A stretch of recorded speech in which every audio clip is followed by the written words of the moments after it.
Hello everyone, and welcome back to the channel. I've got a story for you today that is so wild, so unbelievable.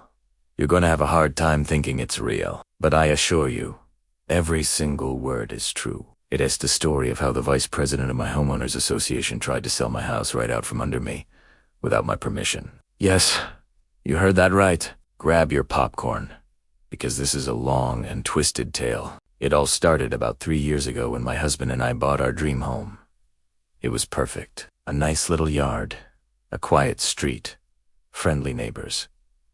Or so we thought. We knew there was an HOA, but the rules seemed pretty standard. You know, keep your lawn mowed, don't paint your house purple, the usual stuff.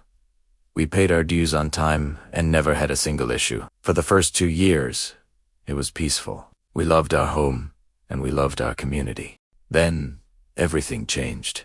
A new board was elected for the HOA, and a woman I'll call Brenda became the vice president. Brenda lived a few houses down from us, and from the get-go, she had a certain intensity about her. She was one of those people who walked around with a clipboard, measuring the height of everyone's grass, and checking for rogue garden gnomes. At first, it was just minor annoyances. We got a notice because our trash cans were visible from the street for an hour too long on trash day. Then we got another one because a small patch of our lawn was turning a bit brown during a heat wave. We just rolled our eyes, fixed the problems, and tried to stay off her radar. The real trouble began when my husband got a fantastic job offer. The only catch: it was on the other side of the country. It was a tough decision, but we decided to take the leap. This meant we had to sell our beloved home. We were sad to leave, but excited for the new adventure.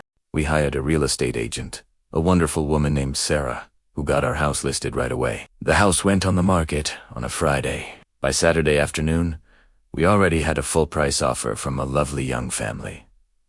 We were thrilled. We accepted their offer, signed the initial paperwork, and started the process of inspections and appraisals. It was all moving so fast, just like we'd hoped. That's when Brenda decided to insert herself into our lives in the most unimaginable way. The following Monday, my real estate agent, Sarah, called me. She sounded completely bewildered. "I just got the strangest call," she said. It was from a woman named Brenda, who said she's the VP of your HOA.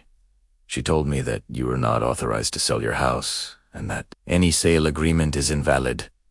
I just laughed. I thought it was a prank. "What? That's insane, Sarah. Just ignore her. She's just a power-tripping neighbor."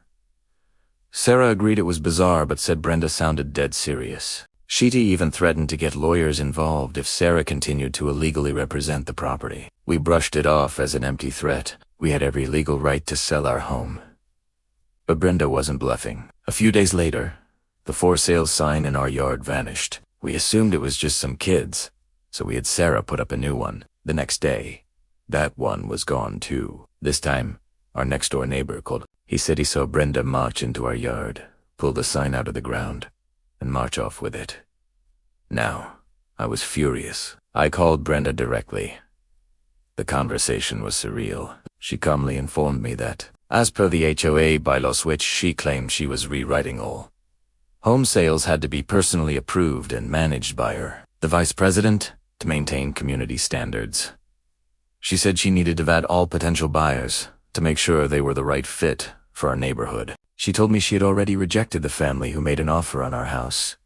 I was speechless. "Brenda," I said, trying to keep my voice even, "you have absolutely no authority to do that. That is illegal. We have a legally binding contract." She just scoffed and said, "We'll see what my lawyer says about that." Then she hung up. The next day, things escalated to a whole new level of crazy. Sarah, my agent, called me again, and this time she was panicked. "You are not going to believe this," she said. "Your house has just been listed for sale on a major real estate website by someone else. And the listing agent is Brenda." I felt the blood drain from my face. I immediately pulled up the website, and there it was. My house, my photos, which she had clearly stolen from our official listing. But the description was different. The price was marked up by $50,000, and the contact information listed Brenda as the seller's agent. She had literally created a fake real estate listing and was attempting to sell my house without my knowledge or consent. She was trying to hijack our sale and, I can only assume, pocket the extra 50 grand for herself. This was no longer just an annoying neighbor situation. This was fraud. This was theft. This was criminal. We immediately called our lawyer. He was as stunned as we were. He said in all his years of practicing real estate law, he'd never seen anything so brazen. He drafted an immediate and forceful cease and desist letter. We sent it via certified mail to Brenda, the HOA president, and every other member of the board. The letter clearly stated that her actions constituted tortious interference with a contract, fraud, and illegal use of our intellectual property, the photos. It threatened immediate legal action if she did not remove the fake listing and cease all contact with us, our agent, and our potential buyers. We also called the police and filed a report for the stolen signs and the fraudulent listing. And just to cover all our bases, we reported Brenda to the state's real estate licensing board, even though we were pretty sure she didn't actually have a license. The reaction was swift. Within 24 hours, the fake listing was gone. The HOA president called us, apologizing profusely. He said he had no idea Brenda was doing any of this, and that she had been acting alone. Apparently, our lawyer's letter had sent the entire board into a panic. They called an emergency meeting, and Brenda was immediately removed from her position as vice president. The best part? The other board members confirmed she did not, in fact, have a real estate license. She had just decided she was an agent. Thankfully, our original buyers were incredibly patient and understanding. We explained the whole insane situation to them, and after a short delay to make sure all the legal dust had settled, the sale went through without any more issues. We closed on the house and moved across the country, leaving the HOA drama behind us. The last we heard, Brenda was not only removed from the board, but was also facing potential legal trouble from the state licensing board for impersonating a real estate agent. Several other neighbors also came forward with their own Brenda stories once she was no longer in a position of power. It turns out we weren't her only targets. We were just the ones who finally fought back. It just goes to show you that sometimes the quietest streets have the wildest stories. We learned a valuable lesson about the potential dark side of HOAs and the importance of knowing your rights. You can't just let someone bully you, especially when it comes to your own home. So, what do you think?